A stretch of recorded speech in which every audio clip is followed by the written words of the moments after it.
Hello and welcome to Infamous, the audio podcast. This is Brandon, or Mutilus on Discord. This is Parker, go by One Who Parks on Discord. This is Aaron. I go by Trefnawood on Discord. And I'm Jim. I go by Toasterman on Discord. Yeah, you do. Jim's here. Parker's good friend Jim. Parker's good friend Jim. Very good friend. It's very Everyone's good friend Jim. I'm so excited. Oh no, we have photo evidence that he's not everyone's good friend. It's just Parker. I love that. I love that. I've literally I know you guys, but I've never once listened to it. And so I like playing into this. This is wild. Yeah. I didn't know you would be here. I'm actually really excited because I literally turned this thing on like 10 minutes ago, and you were here. I was like, Toaster Man. Yeah. I was like, did one of the other guys change their name? I could have fucking you. I was like, yeah, all right. I should have changed his nickname to Jeremy. That way Parker would have not realized it was you, because Jeremy has a kind of similar setup where it's like he's in front of a couch, and it would have been great. Parker walks in, and it wasn't until you came back in frame that he realized it was you. It would have been great. Yeah, that's awesome. I'm like, what are you doing at Jeremy's house, and how are you his friend now? What have I done? Yeah, because we know that Jim and Jeremy can never be friends. I think it's quite the opposite. I think they're destined to be friends now. I think that's how it happens. It's gonna be like stepbrothers first, though. They're gonna hit each other with bicycles, and then they can be friends. Yep. Yeah, I tried to spread like a friendship virus, just like infecting people one at a time, like a patient zero, and then just outward. Yeah, it's working. Perfect. The Jim contagion. The contagium. Yes, I figured it out. Oh shit, that's awesome. What is this? What happens here? Well, I mean, I kind of try to direct the insanity in a general direction. Okay. Sometimes we have more hard topics, but it kind of just depends. Gotcha. So normally every week we started up with, have we either played any new video games that we like or seen a new show that we like? And so we'll kind of go over that stuff. Nice. Parker's usually very excited in this segment because he's seen or played some new thing that is ridiculous. Oh yeah, it's been that tracks. Yeah, it's usually ridiculously old. I usually I'm the last one. So week 912 downloadable DC of Destiny 6 has come out, and I've been playing that a lot. And like in this one, hear me out though. It's much different than normal Destiny 2. You hold the left mouse button while rolling to the side, and it's like, yeah, that's how Destiny works. I'm so excited. I'm so excited you brought up Destiny already, because I know. I don't know if you knew this, but they just dropped their next big year expansion. That's what I just said. And I, for the very first time ever, did not buy it. I did not buy it. I'm just like, you know what? I've been down this road before. It's not that I would hate it. I would play it, but there's no way I'm getting the, what is it, $120 now? Like worth. Oh my god, is it really? I thought they'd be like $5. No, it's extremely expensive to get the year. Now, when you get the expansion, I almost always bought the expansion plus the pack that give you all the stuff in the year. Yeah, the Hearthstone packs, yeah. Well, no, it's a bundle is what I mean. Like it gave because there are usually 3 to 4 seasons in each calendar year, and so if you could buy just the expansion, it's like, I want to say like $40. But if you want to buy everything at the same time, you get like a 10% discount or something. And so I always played everything, and so I did. But last year I basically wasted $20 or 20-ish bucks because I didn't end up playing the last season at all. And I was like, I'm not playing this anymore. I'm just not playing this game. And so, yeah, today I played a bunch of Division 2, which is an ancient game that they're still making expansions for. And guess how expensive those are? $0, because they just let you play, because it's kind of like, at this point, Division is still supported by the game company, but I don't know how it's still remarkably going. And it's the way you guys talk about City of Heroes, like community, is very much like the Division 2 community. It's just the guys who really want to play it now, and so it's a really positive place. It's really fun to play. I'm really enjoying it. Just for the record, your ancient game came out in 2019. Like, is that how recent that was? Yes, March 12th of 2019. I'm with my very good friend Parker. That seems like a game that came out a million years ago to me. Yeah, I can screenshot. No, that's the initial you. release I of the believe game. You. Yeah. No, and obviously, like, DLCs and stuff have come out past that. Well, like, it looks like there was another release for it in 2020. Yeah. Well, a game as a service game, lasting that long, I think it's pretty long lived. Maybe I'm wrong, and there's another game out there that's been out there. I mean, I don't know that you're wrong, especially in the first person shooter world. That's a long time. Like 5-6 years is a lot of time. Right. Because there's almost like every summer there's a release for an FPS of some kind. Right. Well, it's not first person, but sure, it's a looter shooter. Correct. Yeah, shooter game. Yeah, but it like in your example, like you're talking about, like I'm playing City of Heroes. I spent the majority of my video game time this week, if not exclusively, playing City of Heroes, and that game came out in like 04, 06 or something. Right. So it's like, it's just, to me, that's like completely separate. Yeah. But I think it's cool that there are communities out there that people still play these games, and unlike Destiny, which is it's not that it's a toxic community, it's just very whiny because they're constantly mad about the game not changing. Like, that's the prevailing attitude from everyone, is that the game doesn't change, and it's popular enough that there's a zeitgeist around, like, we demand more, but it's not popular enough, I guess, that they just make a Destiny 3, or maybe it's just they're mishandling it from a management perspective. But we'll talk about a studio that's changed face over the course of its life. I mean, Bungie, like, even from Destiny 2 coming out to now, is like a completely different company, and it's a 100% like a totally different company. And it's gone through a lot of, like, management upheavals too, like not just like minor shit, just like entire rounds of people have come and gone. And so it's really weird to play a game like this and inherited by so many different people. And maybe the Division had the same story, I don't know, but it's not making headlines because, again, the player base is a lot smaller, I guess, and so there's nobody following it that closely. But it's still really fun to play. It's a very strong game. So that's what I've been doing a lot, is playing that instead. Nice. What I'm very excited. I can't not play the looter shooter. That's what I was going to say. I think I just have to play one of those. Maybe I'll get something better this next time I go out. Yeah, there might be an even better gun. Yeah. I swear to God, I've watched people play Destiny 2, and they're like, so what is this? It's magged up giant boss roll. Magged up giant boss rolls. Like, it's that for 30 minutes. I'm like, I don't understand what's happening. Is this an entertainment gameplay loop for you? And he's like, yes. I'm like, why? Like, I don't get it. Like, I understand actual, like, Twitch shooters, because, like, I get that it's, like, agility based, and it's, like, a skill that you can have, and it's exciting. It's like, you're just mag dumping rolling. Like, I don't get it. Yeah. And so, anyway, I know that some people love it, and clearly Parker does, but it's not for me. What I am excited, though, to hear about is, Aaron, how is your playing games in Korean going? I have not played many of those two games. Yeah, I've really focused back on Monster Train 2, a little bit of One Deck Galaxy, and I've been pressing forward with King Arthur for the most part. I was surprised. That game looked pretty sweet. It's not going to win any awards, but yeah, it's good for the price. Is that how you're... I listened to the podcast in which you talk about boredom. Do you feel like your boredom is managed now by these? Do you have enough to do, or are you still in the doldrums? You need more engagement. I came out of the doldrums a little bit. I mean, life is always a bunch of give and take with, where you're at. So I'm not quite as bored and apathetic as I was last week.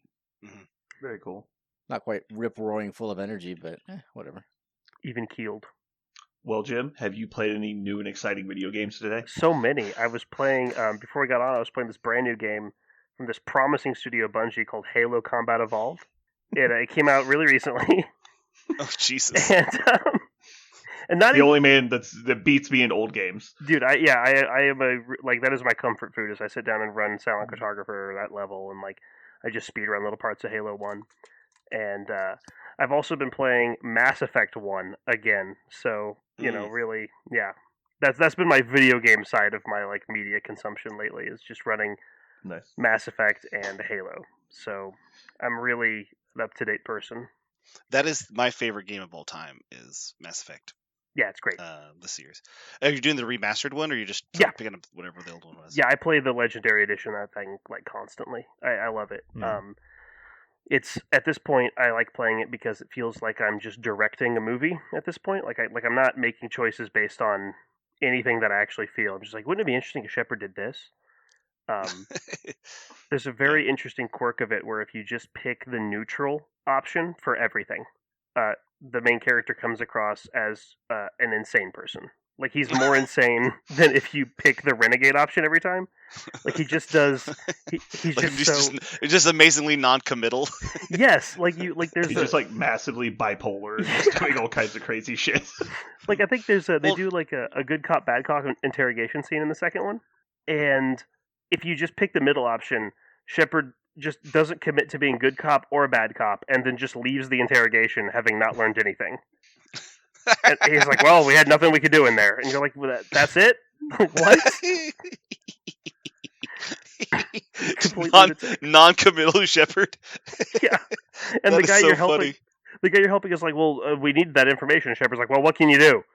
Like, just both sides. Shepard's like, both sides have bad points. Ambivalent Shepard. Yeah, I love that. Centrist Shepard. Saren has a couple good points, but so do the Reapers. So. Okay, man.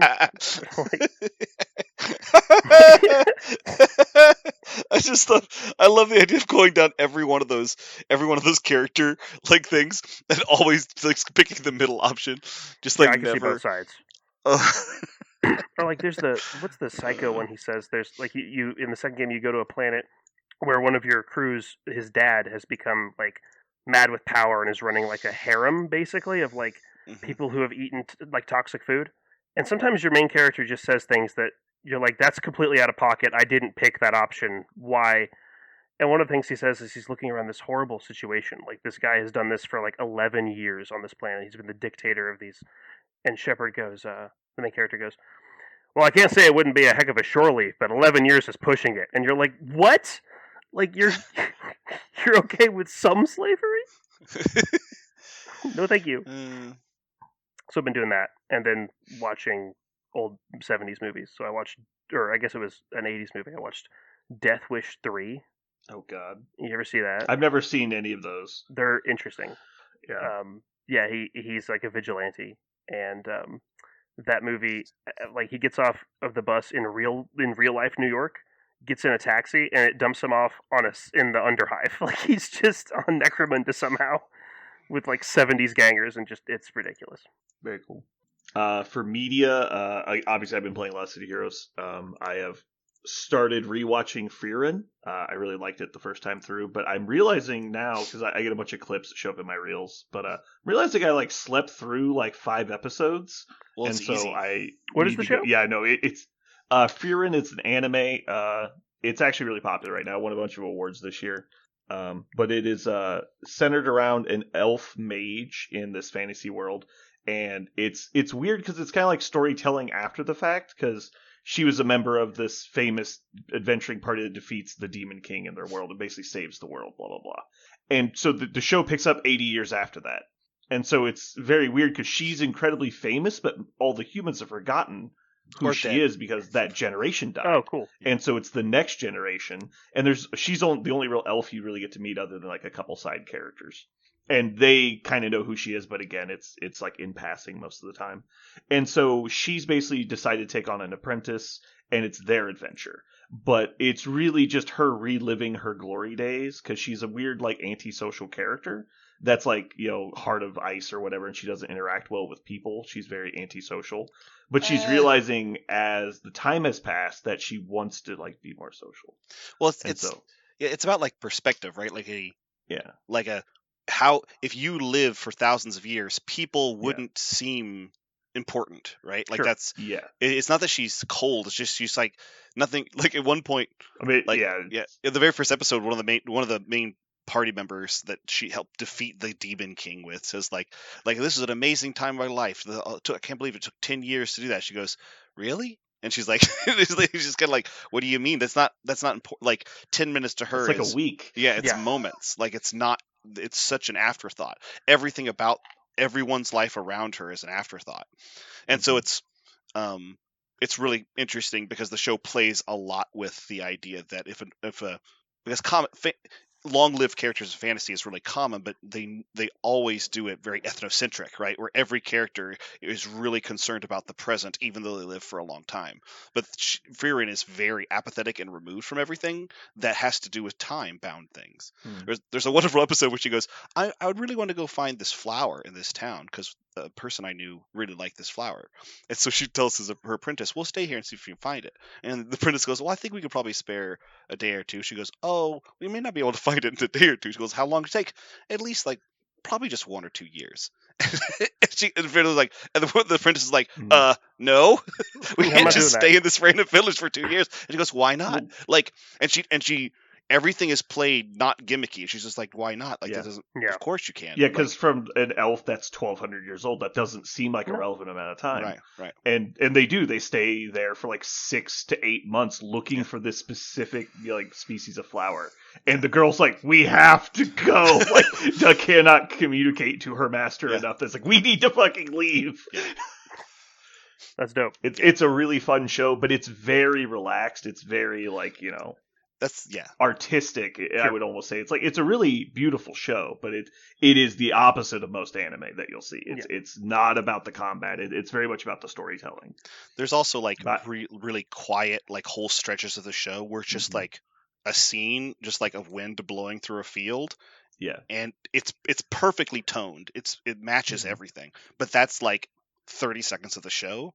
And it feels a lot more like a 90s anime where there's a lot of set to it, where it's like they're really trying to make you feel like transported to this place. Mm-hmm. There's a word for that in Japanese, not just animation, but in film. I forget the name, where they focus on like a quiet moment that's not character based. So the characters are going through something, and we cut to raindrops hitting a puddle for like not minutes at a time, but a sustained shot.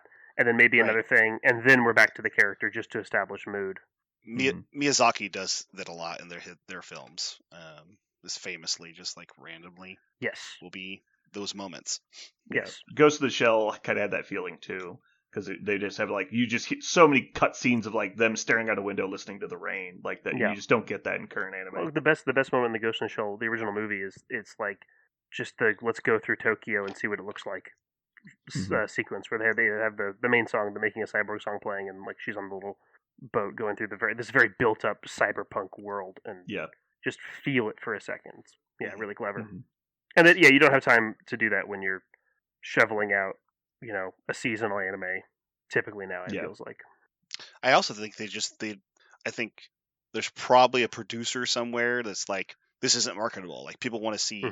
Action sequence after character development after action sequence after dialogue. Like they don't they don't want to everything needs to be leading up to the next fight. But Frieren just really throws that out the window.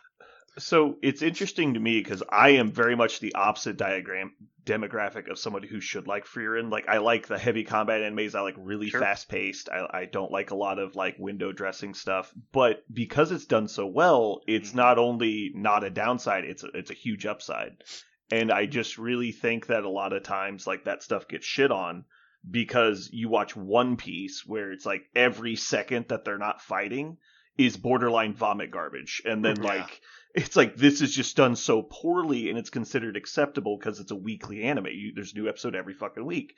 Right. And it's just you can't have the artistic license to make those scenes enjoyable while you're at that release pace. It's just not possible. No. And so I get that. But it's like you could cut out 80% of One Piece. And they're literally doing that. They're cutting out 80% of One Piece and re-releasing the show. And it's going to be better. It's like that's not a good sign. It's like Dragon Ball Z Kai. Like that's the better way to watch that because exactly. Yeah. We're not running down Snake Way for half my lifetime. Actually, that's sort of like the girl in the Frieren show. Like how long will it take to get to Snake Way? Oh, I only get 2 years. It's like no, I have things to do. I can't watch this for that long. I have to.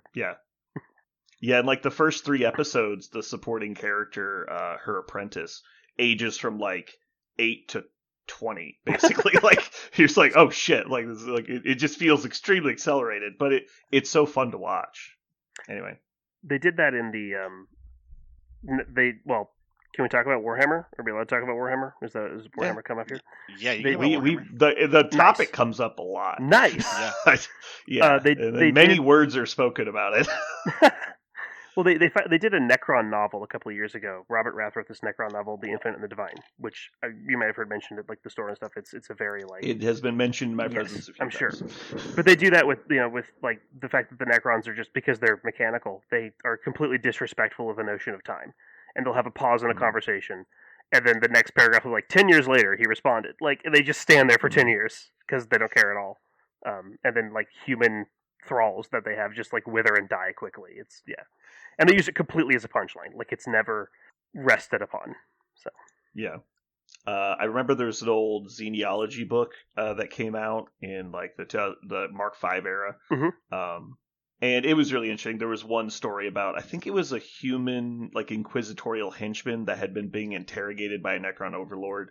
And for the longest time, he didn't even know who was interrogating him. Like, he had, ambushed in the night, tied up to this table, and he's basically just left in this room. There's, like, a voice over an intercom talking to him. And eventually, like, he, like, starts breaking and going crazy because he's been trapped in this room for 3 years. And the door opens, you see the silhouette of the light behind the figure at the door, and it's clearly like a skeleton robot, and it's like, oh shit, like I've been captured by a Necron lord, and he's been trying to get this information out of me this whole time. I had no idea what the fuck was even going on, and then it's like, they jump to like they're using that information against the Imperium or whatever. It was pretty funny. That's awesome. Yeah, the intelligent Necrons are really cool. Yeah, that's a horrifying. There's a bit in not that book, but another one where the character of Nemesis Zandrak, he's a Necron that does not believe he's a Necron, like he thinks he's still flesh and blood. And they did a little novella about him, and he defeats some Imperial planet. He thinks he's fighting rebellious Necrontyr during their like dynastic wars millions of years ago. He's unaware these are humans, and so his bodyguard is standing there, and his leader Zandrak insists on having a feast. So all these other Necron like lesser lords are sitting around a feast table with dry dishes and empty bowls, empty glasses, silverware for nothing. And all of them are just openly scheming about killing him. And the bodyguard's like, nah, dude, that's not what's up. He's like, even if we had food, none of us would be able to eat it. And then, like, there's a yelp, and the main character, the bodyguard, realizes, like, oh yeah, I guess this guy can eat it. And they have the planetary governor of the planet they just took over sitting there, because the Overlord believes he's, like, a peer. And then he leans over pretending to be drunk, and he's like, oh, good boy, if you wanted to win, you should have done X and Y, or whatever. And then the human just dies of a heart attack, because a huge, like, millions of years old robot leaned over and said something in a language he didn't understand. Just looks like a nightmare. Yeah. So yeah, Necrons are awesome. I like Warhammer. Alright. Do we want to talk about Mordheim? I would love to talk about Mordheim. Parker's very excited to Mordheim. I am so excited to Mordheim. I feel really bad. I don't know how I'm ever going to do a Mordheim campaign, and I've just decided that I'm going to have to do it when I can, how I can, because it upsets me that I haven't been able to play more than one game ever.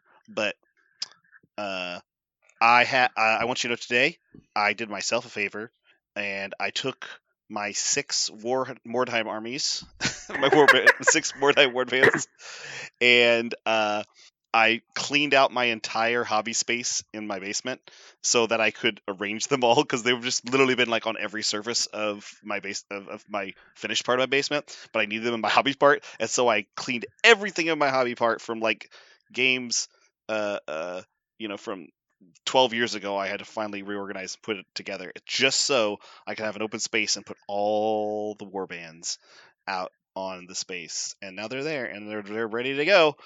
I'm excited to try one. That's awesome. I'm very curious, because when you say my hobby like space, I think a lot of people imagine like a paint table. What is your hobby space? So in the unfinished, my basement has 2 parts. Just sitting there on the table. It's on a card table, like it's a actually, cornucopia. Yeah. I imagine like some kind of white folding table all where he just piled his X-wing models. It's like, that's my hobby space. It's just a lean-to. It's a lean-to made of buffalo skin. No, it's a card table missing one leg. Yeah, so I have 2 parts of my basement: a finished part and an unfinished part. The finished part's all my like video gaming, comic books, computer stuff, like where I'm sitting right now, and the unfinished part has a closet. I think they designed it to be a bathroom if you wanted to like totally finish the basement out, and so that bathroom sized. It looks like a closet right now because it's got nothing but shelves in it. It has a giant, say like 6x5 shelf that I built, and that is basically a giant table, and that is where I keep everything on top and underneath it. So all my old models are underneath it, like in storage, and anything I'm working on currently is on top. And so I had over time, I just hadn't cleaned it out. Yeah, probably for 2 years, and so it started to accumulate shit as I played Judgment, as I played MCP, playing Pokemon with my daughter. Like it just started to pile up with random shit, and so I cleaned all that stuff out, and now it's organized again. And since I had space, I put all my warbands out. Sick. So, yeah, it is. There's only one of them I don't like because I don't know. The game is so counts as. I really want to see lots of people playing it to see how far I should go with the counts as. Because I don't. These robots are actually ogres. Yeah, I have a lot of thoughts on this. No, it's my dwarf army. I have a opinions intensify. I have a dwarf warband, but I don't like dwarf models from Warhammer Fantasy. I don't like them, except specifically, I don't know why, but the modern Blood Bowl miniatures for dwarves, I think they're fucking awesome, and some of them actually have weapons in their hands. It's one of the only Blood Bowl armies that actually has weapons in their hands. And so I was like, I could probably use this for wartime. It's the actual like Slayer models and shit like that. But it's very counts as. It's the most counts as by far. And so that's the only one that I'm thinking I may just never play because I don't like the idea of there's no daggers anywhere. And so if I pick the free dagger option for the model, which is what you typically do because you don't want to spend points, there's no daggers anywhere on the model. So I'd have to either install a whole bunch of daggers. Yeah, I'd have to install a whole bunch of daggers. Free dagger is going back to Necromunda, where all of your fighters get a free knife, no matter what. In that old Necromunda rulebook, it always said each fighter is assumed to have a knife somewhere. They are a ganger in the Underhive. They have a knife. And I think that ethos continued on into Mordheim. I think with the counts asiness of it, no one is expecting every dagger to be modeled on a model because it's the thing that can be tucked anywhere, right? I spent a lot of time making sure all my guys had daggers. No, I do something similar, but even if it's sheathed, whatever. I think a dagger could be in a boot. It could be. It's when you start getting into I have a flail, and the guy is not modeled with a flail. Yes, actually, this guy had a blunderbuss as well, and you're like, did he? Interesting. Where was that? Right. In his pants? That list and the sorry, I'm just thinking about it. That list and the undead list has some counts as things that I would have to tell you before we played. One of the guys has a fireball in his hand, and I was like, oh, that'd be cool to actually throw fireballs, but you can't throw fireballs in this game. I'll give him a bow. Things like that. So there's some some things like that in the undead lists, but all of my human type guys, all of them are 100% WYSIWYG. So I have 3 lists of human type guys that are just WYSIWYG, and I'm really excited to play all of them. The undead lists and the dwarf lists are my least. I built them because I had the models, and I was like, let me build this. Let's see if I can, and I did. But it's a lot of counts as. More counts as that I think I have fun with. And that's the problem with me, is I really can't stand playing with unpainted models. I really can't stand playing with just the torsos of guys and no arms, and I know some people can do that. I cannot do that. And for the same reason, I really struggled without WYSIWYG. That really bothers me. Same. So, but I managed to work it. Aaron, have you ever played Mordheim? Nope. Okay. You liked Warhammer Fantasy though? I did back when I was 12. Oof.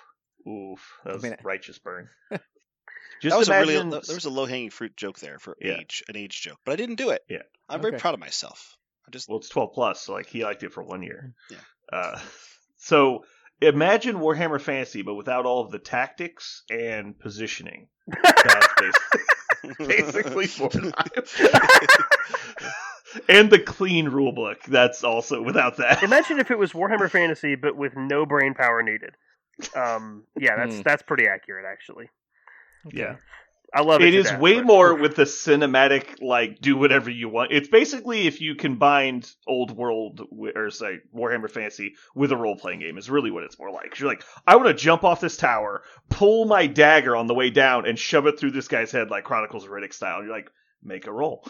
That's basically how that goes. Mostly what will happen there is you will roll a 1, your guy will die comically in the gutter, and then you'll fall 8 inches onto the ground, which equates to you exploding. 8-inch fall would be 4 D3 hits, and then you would just go out of action, and then after the game it would be like, you lost an eye, congratulations, and you're like, oh, okay.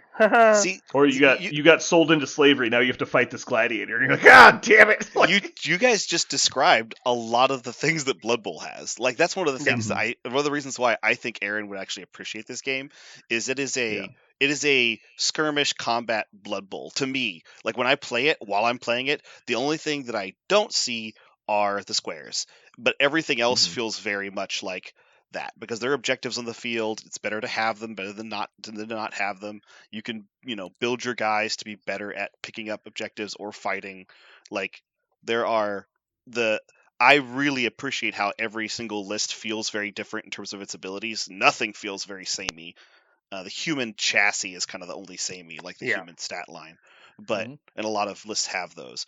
But there's so many things, just like, you want a fast army? Well, here's the Skaven or the Elves. Or you want a slow army? Well, there's the Dwarves, or the Undead. Like, there's so many things that you could that makes the game feel very different just by switching warbands, which is the same for Blood Bowl, in my opinion. So I think it's fun. I think it would appeal to Aaron, actually. I am always willing to give something a shot.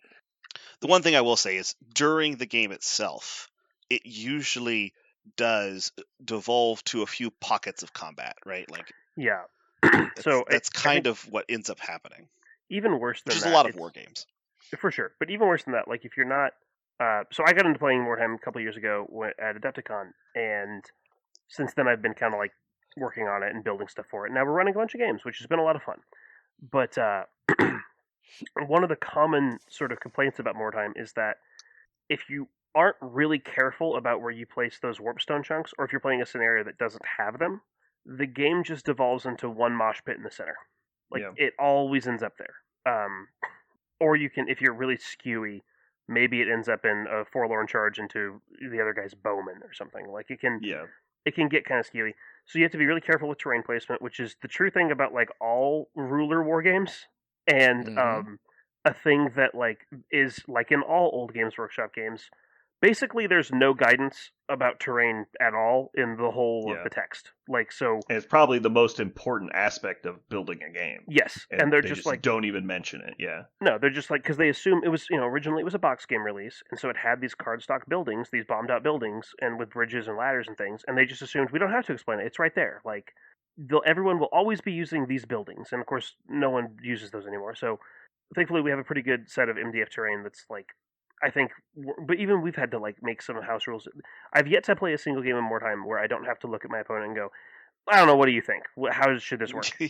Like, what do you And I think I was telling Parker this, there's the funniest FAQ I've ever read.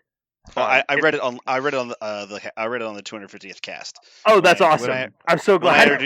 When I introduced you and Mordheim to Infamous, I read that terrifying FAQ. That was just perfect. And I keep finding more that are maybe not that egregious, but there's a lot of moments in the rules where it's like, you could do it this way or this way, and you're like, no, I don't need an or. Your job isn't or. Your job is yes or no.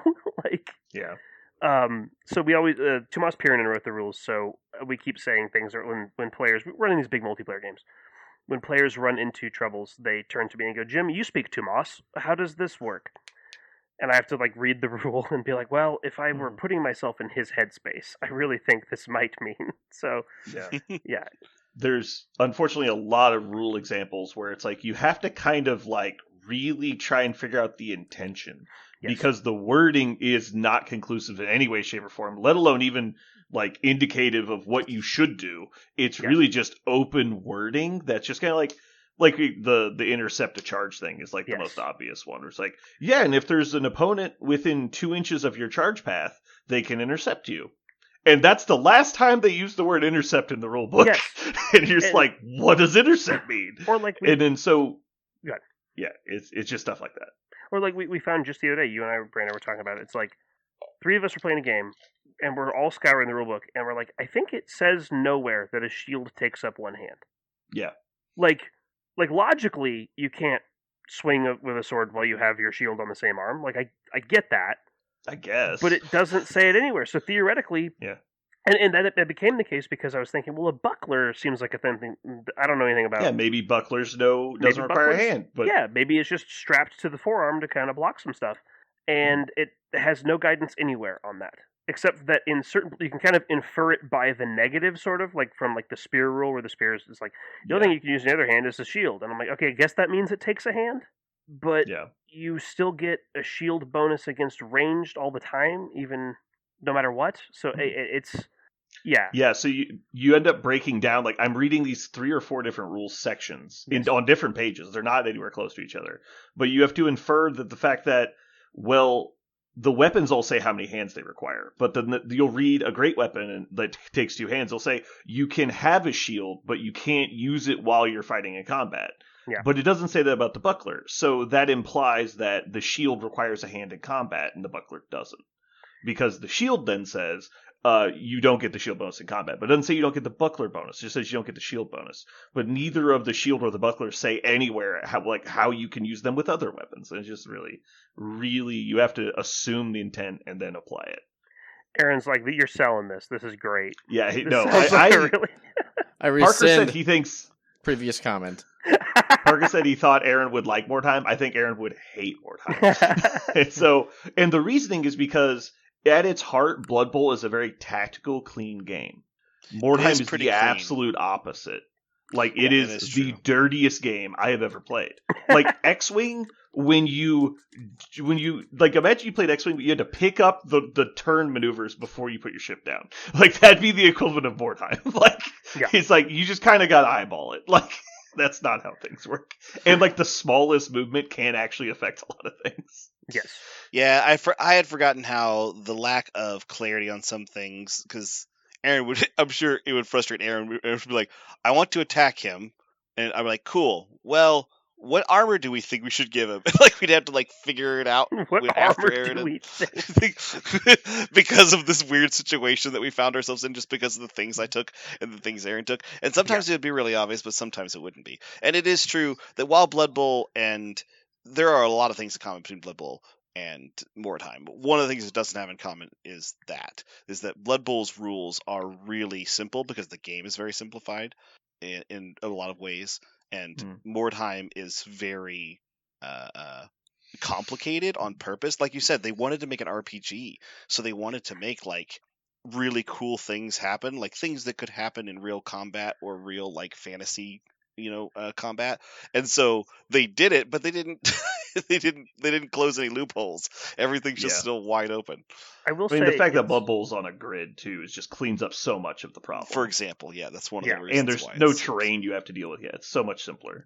I will say Mordheim is a very quick game to play. So it's not complicated in the sense that, like, all the things we are focusing on here are things that pop up when you're kind of stretching the system to its limits a little bit. Yeah. And I most people I think that I've encountered playing Mordheim are not stretching it to its limits.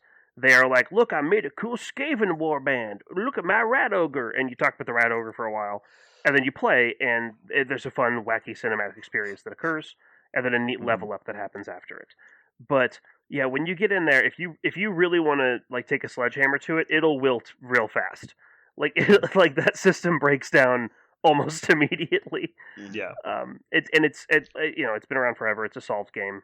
If you want to win at Mordheim, that's not a challenging prospect. Yeah, exactly. It's much more of like a role play experience where you're like, I want to play, like, I'm playing Norse this season, so it's like I just want to have my barbarians go kill stuff. Like, it just sounds fun. Yeah. And so one thing you talked about earlier, like, the scenarios vary widely. It's like depending on where you put the objective stones or like the monster in the middle of the table kind of stuff. But some of them, it should just say kill each other. It was like, well, just imagine if you didn't have a good terrain set up. And ranged attacks are kind of rare in this game. Like, most warbands have access to some ranged attacks, but then other warbands are exclusively range focused. And you'll be staring down literally a platoon of guys with rifles, and you'll have a bunch of, like, rats. And you're like, okay, well, I guess I run at the guy who has 30-inch range guns, and you just get shot to pieces before you even leave your deployment zone. You're like, was this really supposed to be the way the game works? You're like, no, but you hit the random chance that you had bad terrain, bad scenario, and bad opponent, like, all come together at the worst way. And so, like, it's meant to be crazy wacky like that. Well, that brings up okay. So I'm like primarily a narrative campaigny wargamer. Like that's how I like to do things. But I've also always been I have a pretty good grasp on the rules. I kind of have that mindset, and I think that's the thing that a lot of like narrative games, or they're not even games. Mordheim is clearly designed to have a packed table of terrain. That's exactly how it was designed and intended. Very dense. Very dense. And so I've made a very dense board. And we have not had the oppressive all sling Skaven. And people have brought all slings. That's the traditional, here's how you break Mordheim gimmick, right? Give every one of your fighters a sling who can take it, and then they'll rapid fire you to death with slings. But we've not run into that, because just finding a clean line of sight is very difficult. So there's enough negatives built onto things. But a lot of narrative wargamers, I think, are just focused on the story and make, the thing look good, and then they deploy on Planet Bowling Ball and get wiped out, and, don't even know how to fix it. So, you have to be very aware of it. Yeah, having dense table fixes a lot of problems that you might never even knew you were going to have. And so, that's definitely nice. And it's more likely to fix problems than solve them. So having more terrain is rarely a bad thing. Yeah, 100%. Parker, I have saved all of my weekly Mordheim League games for you this week. Oh, really? Yeah, that was definitely my intention. I definitely didn't try and play games and fail. I was saving myself for you. That's fun. And so if you want games, I've devoted my entire week to this. Nice. I'll play Mordheim. Yeah, jump in, man. Only if you have no guns. Oh, shit. That's not... Well, looks like no one's playing games tomorrow. God damn it. You know me too well. All of my lists have so many guns. Well, that's fine. We'll have a mission where it's stand in the middle of the board, and I'll just put a building in the middle, and I'll put all my guys in it. I'll just wait for you to enter the building. Fuck you so much. Yet another... Parker had a bad experience the first time he tried 40K. Jim, I think I told you this story, how I finally got around to playing something, and I was like, I'm going to buy a 40K list. I bought some Tau, and it was like 1,000 points of Tau, and somebody was playing, I want to say Tyranids. Didn't you find this guy on Facebook? You're like, hey, I'm looking for a 40K learner game. It was on the and the guy's like, Facebook. I got you, don't worry. He shows up on Thursday or whatever. I showed up to the game store to Geekery, and this guy has already set up a cool table. And I was like, oh, that's a cool, cinematic city fight kind of table. Like what I thought I saw when I walked in. And then I looked at it, and what he did was basically, he did one deployment zone, blank, empty. Other deployment zone across, blank, empty. Giant 3-story warehouse running the length of the table. And it's just like my gun army set up on one side of the warehouse, his melee army set on the other side of the warehouse, and I just stood there while he ran through the warehouse. He eventually popped out and assaulted me simultaneously. I got to shoot 2 things.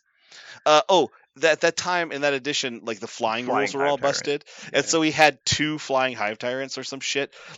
He had 2 flying hive tyrants and some gaunts. That was his list, and his 2 hive tyrants just pincered me and ate everything. I was like, what is this? This is why am I here? That sucks. I literally sold my army.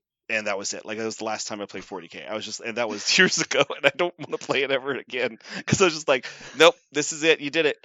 You hear those stories of bad bad actors. The other guy's like, did you have fun? He's putting his 2 flying hydras. Did you have a good time? Was that good for you? And he's like, no. And the thing is, you hear about bad actors running people away from game stores and that being a thing. And it absolutely happened to me, and it's really good that so now he does it to other people. There are 3 I thought other this was games. Karma was the it's not karma. It's reverse karma. It happened to hurt people. So he's just going to perpetuate this. He's going to do this to every new player now. He's like, I know you lost all your models. I took no damage. Did you have a good time though? Perhaps there is some truth to that. Maybe there's some trauma I'm living through every time somebody new comes in.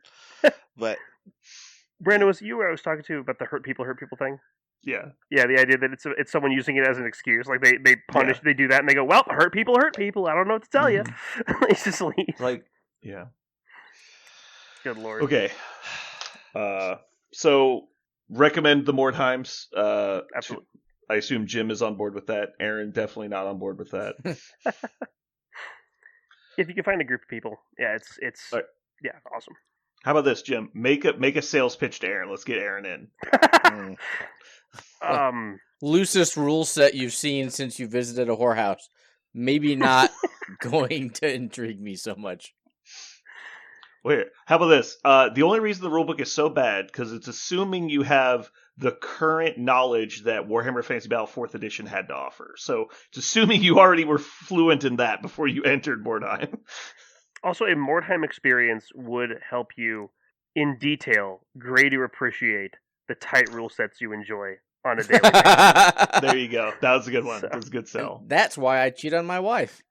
I appreciate her oral skills all the more. Welcome to the cast, Jim. Hell yeah. I was like, I don't know what the tone of this. Oh, that's the tone. Got it. Copy that. I was with you till the word oral. I just was like, wait a minute. I could have talked about tossing salad, but I decided to keep it above board. Wow, that was okay. I'm with you. Parker is like Goku. He doesn't understand that you're supposed to kiss your wife and stuff.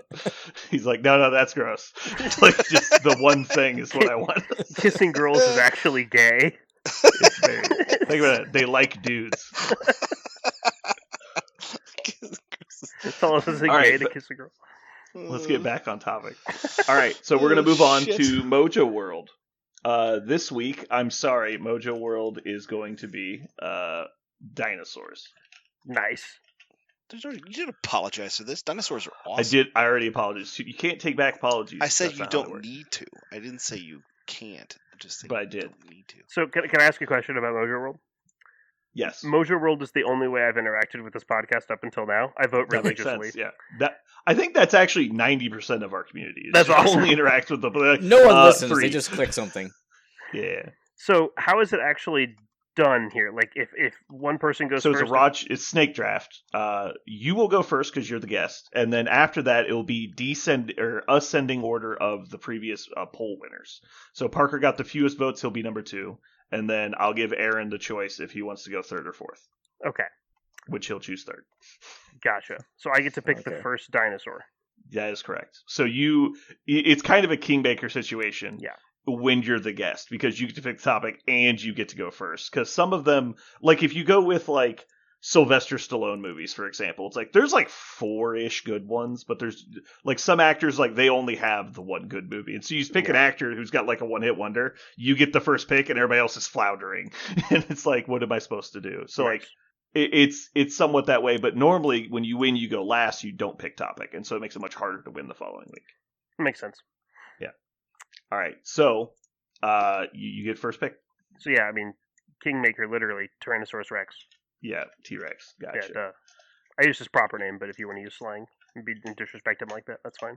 I can't spell Tyrannosaurus, so I'm going to say T-Rex. All right, Parker, you're up. I'm going to go with my favorite, Utah Raptor. Motherfucker. Fucking knew I got one for you? I cannot believe I only had 3 because I figured no fucking clue. Oh, no. What? Wait, hold on. I'm at a fucking was loss. Going to make it to number 3? Well, Utah Raptors. There are 6 different raptors. There are other raptors. You happen to. Yeah. Were your 3 picks the 3 types of raptor? No, the Utah Raptor was the only one on there. Okay. Fuck. I was like, all right.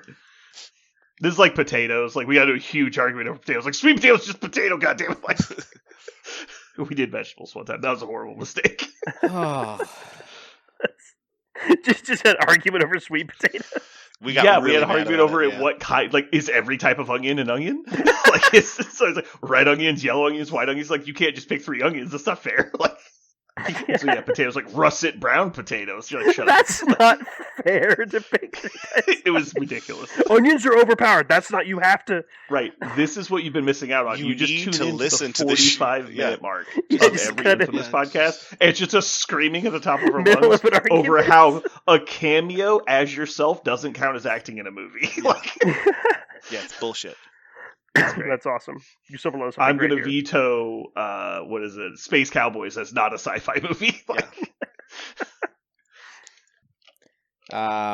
we're gonna go with Triceratops.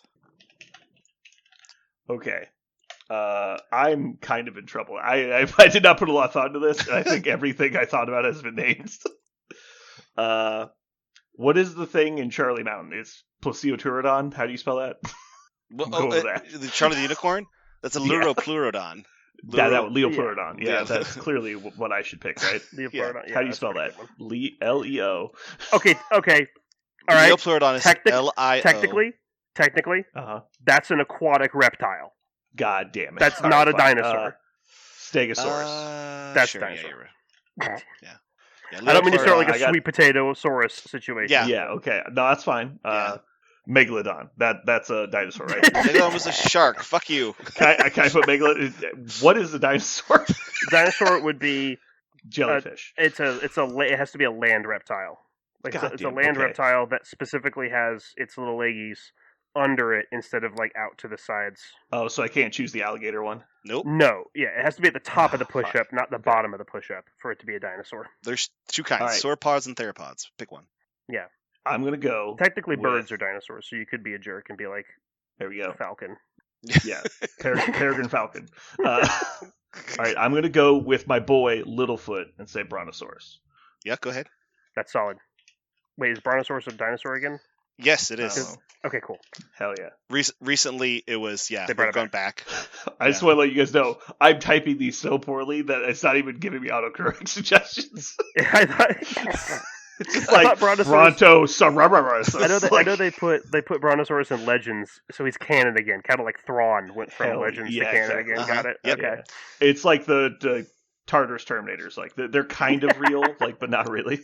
I'm not gonna lie. I really enjoy being a biology teacher because every once in a while I'll say Brontosaurus out loud because I'm so big into dinosaurs, and some kid goes, "Sure, the Brontosaurus is actually a Patasaurus." I go, "No, fuck you. Shut up, real idiot. Now." Shut up, you dumb little fucking kid. Brontosaurus is a thing. Parker, we wanted to let you know you're fired. No, I'm not. No, it was dumb about dinosaurs. The kid is so dumb. It's my job to set this shit straight. Hate that kid. All right. Aaron, you're up. I love children. Wait, do I go again? No. You went. Okay, gotcha. I understand. Snake, yeah. Snake. You get the 2 in a row in 3 picks. Carnotaurus. Good choice. Because they're the bad guy in Dinosaurs. In Dinosaur, yes. Yeah, I always cheer for the bad guys. You do like the bad guys. That's true. All right, Mr. Parker. We're gonna go with one of my old favorites, the Brachiosaurus. What is that? It's the first one. It's enormous sauropod, long-necked dinosaur. It's the first one from Jurassic Park where they're like, "Oh my god, look at the big dinosaur," and it goes, "No." Okay. That's the Brachiosaurus. Yeah. What's the difference between a Brontosaurus and a Brachiosaurus? Taller. A lot of height. Okay. It's way more upright. Yeah. Oh, okay. So upright boy. All right, Jim. You get your last 2 picks back to back. Oh damn. Okay. So you did Brontosaurus and Stegosaurus. Is that correct? Yes. Okay. Then I'm gonna go. Ooh. I'm gonna go Ankylosaurus. That's the big club-tailed one. Ankylosaurus, yeah. Yeah, or Ankylosaurus if you're a plebe. If you can't read consonants, yeah. I think I did it. I nailed it. Yeah. Here's jealous. It's like that time we were driving to Adepticon. I had to correct your pronunciation. And the thing I see a lot in Mojo World, as again my only engagement, I see that people try to get cute on the third one. They try to go like, "Ooh, look at the interesting pick," and you're like, "No, don't do that. Like, just play the fucking hit. Just hit the favorites. You'll auto win. Yeah, exactly. So like, I'm gonna say Velociraptor. We can't help it. Like, definitely Velociraptor. Like, that's not even because I'm betting most of them aren't clever enough to know Utah Raptor isn't a Velociraptor. Oh well, I mean the Velociraptor is a separate thing from Utah Raptor, Yeah. but in reality, it's a terrible little tiny chicken-sized thing. Yeah. And then in Jurassic Park, they made it huge. It's more like the Utah Raptor, actually, dimension-wise. But I'm going to stick with my instinct to just play the hits. Okay. Look at him trying to game the system. Listen, as an avid Mordheim player, it's all you trying know. to find the edge of the rules here. Yeah. All right, Parker. Final pick. Pachycephalosaurus. That was going to be the other one. I was going to get cute and do Pachycephalosaurus. That's not cute. That's just an awesome one. I love Pachycephalosaurus. Bonehead, for real. Yeah. But people won't take the time to Google that's what it is, so they'll just not vote for it. I don't know. I'm not trying to win here. I'm going with some of my favorites. I love you. I read a whole book that was from the perspective of Utah Raptor. I had multiple toys for Pachycephalosaurus when I was a That's kid. That's the one. And What's red something? Raptor Red. Yes, I read that. Raptor Red. Yeah. That's my very good friend Parker there. Yep. We read dinosaur books together. Yeah. All right, Aaron, you're up. Diplodocus. What does that look like on that keyboard? I should send you guys a screenshot of what I have typed here. You will probably commit suicide. That's something. I'm not even trying. I'm just getting it enough to where I can Google it later. Like, it's so bad. Diplodocus. Okay. That's what I was gonna say. Is like you guys are gonna look real stupid when I don't bother to correct the spelling on yours, and nobody even knows what the hell you're talking about. It'll be so fun. I'll only correct the spelling on mine. Parker would be so pissed. I'm so mad. I'm already so mad. I'm trying. I'm just seizing. He's white knuckling, right, just not screaming. You could just ask. I could tell you, but you won't. And so I'm just gonna. Oh, I don't think that'd be good content, Parker. I think this is way better content. I know. Okay. All right. So I get the last pick. Yeah, I go out strong. All right. We got some really dumb ones so far. It's not helping. All right. Let's see. What's the Supersaurus thing from the new Jurassic Park series? The one they breed a raptor with a T-Rex. I'm not doing. Nope, you don't get to do that bullshit. You don't get to made up dinosaur. You don't get to put a kaiju on there. I picked Godzilla. He's my favorite dinosaur. Are we sure that's not a dinosaur? We didn't say non-fictional dinosaurs. I don't know. All right, so, trying to think of any. Game-wise, I think letting him pick the Indominus Rex, which is what that is called. No, I think is he thinking about the brand new one? Because the brand new one. Here's the I haven't seen the new one. No, it'd be the first of the new. Yeah, so you mean the one that turns invisible, right? From that one. Yeah, that's really cool. That one's at least cool as opposed to the new one. Oh, there's a new one. Oh, okay, God, I didn't know that. It is. Sandy. It is a mix between what the fuck's it called? The Star Wars. A Rancor. It looks like a Rancor. Yeah, and a T-Rex. it's a mix between a Rancor and an alien. Yeah, from the franchise. The standee. That's what it is. It's called a D-Rex. D-Rex. I'm not kidding you. It's called the D-Rex. That sucks ass. I already hated the Indominus Rex name so much. It was just so. It's stupid. It's short for Distortus. It's Distortus Rex. Oh no, because he's all distorted. How fucking stupid is that? R.I.P. Distortus Rex, my king. I didn't know one was named this, so it instantly picked itself as soon as I saw its name. Gigantosaurus. Boom. Oh, Gigantosaurus is pretty. Yeah, that's pretty sweet. All right. I like that it's Distortus Rex because Rex means king, right? So it's like king of the distorts. That's rough, man. Yeah.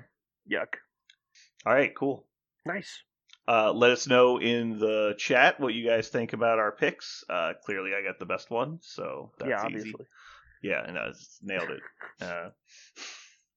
When Parker said Utah Raptor, I honestly thought it was a joke about the basketball team. I had to stop and think that they're not in Utah. And I was like, oh wait, no, he's not kidding. There must be a dinosaur actually called Utah Raptor. Yep. I assume it was named that because it was discovered in Utah, I would guess. You got it. You figured it out. Not discovered by a guy named Gregory Utah, like the Land Raider. Gregory Utah. Utah's Raptor. Yeah. Oh, Lord. That's awesome. All right. Well, thanks for tuning in this week, everybody. Hopefully you had fun. Maybe we'll have Jeremy back next week. Not that there won't be a conflict because Jim won't be here. But yeah. It's my arch nemesis. Yeah, exactly. No, I mean, I don't know that you even know who he is, but he hates you because you took his best friend away. Rent free. I think the whole cast, Parker wouldn't even say that Jeremy was his friend. Let alone repeatedly correcting people. Oh, my friend Jim, not just Jim. My friend. I want you to know. No. Good friend. Good Jim. friend. Yeah, my very good friend. When I heard about this. When I heard about this from Brandon, I could hear how you said it in my head. Yeah. It's just my good friend Jim. Like it was just in the very Parker perfunctory. Yeah. And I don't to this day I re-listened to that cast because after it happened the first time I was like, why did he take offense to me having other friends? So bad. He immediately was like, what? Very seriously. What do you mean other friend? Other friends? Other friend? And I listened to it again. I was like, yeah, he was. That's awesome. Yeah, That's perfect. so funny. So Jeremy doesn't know we're doing this, and it's past his bedtime anyway, so he clearly has no clue. So just nobody say anything. We'll see how long we can get by without him tearing the world down out of anger. It's gonna be great. I think we're putting way too much stock in how much Jeremy cares about anything. Mm-hmm. We'll see. I did not know I was being weaponized. Yeah. I feel used. Mm-hmm. That's awesome. Alrighty. Well, this has been Brandon. And Parker. And Aaron. And Parker's very good friend Jim. And you've just listened to Dinosaurs.